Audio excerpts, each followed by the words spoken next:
Hello students, आज की video में हम जो है क्लास 10 और क्लास 12 के लिए 2 नंबर का प्रश्न लेकर आए हैं।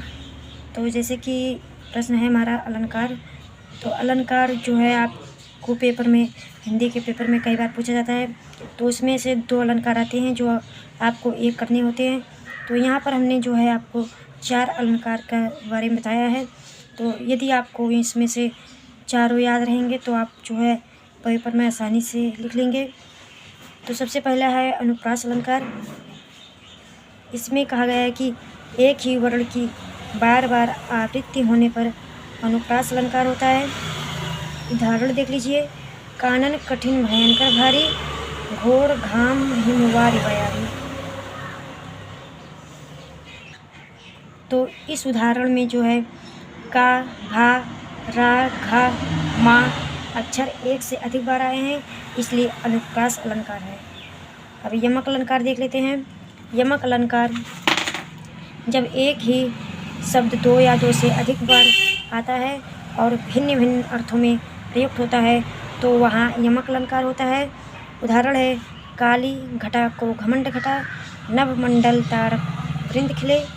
तो इस उदाहरण में घटा शब्द 2 बार आया है और दोनों स्थानों पर उसका अर्थ भिन्न भिन्न है।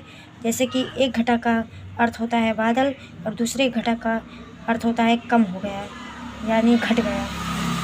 अब हम रूपक अलंकार देख लेते हैं।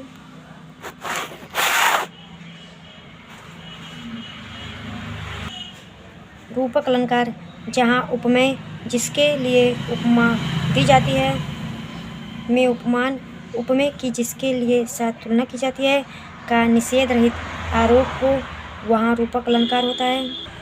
उदाहरण है गिरा अनिल मुख पंकज रोकी, प्रकट न लाज निशा अवलोकी।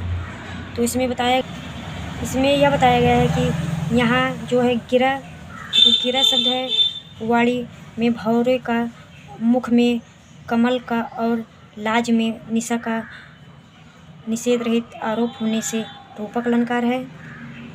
अब हम उत्प्रेक्षा अलंकार देख लेते हैं। उत्प्रेक्षा अलंकार जहाँ उपमेय जिसके लिए उपमा दी जाती है में उपमान, उपमेय की जिसके साथ तुलना की जाती है की संभावना की जाए, वहाँ उत्प्रेक्षा अलंकार होता है।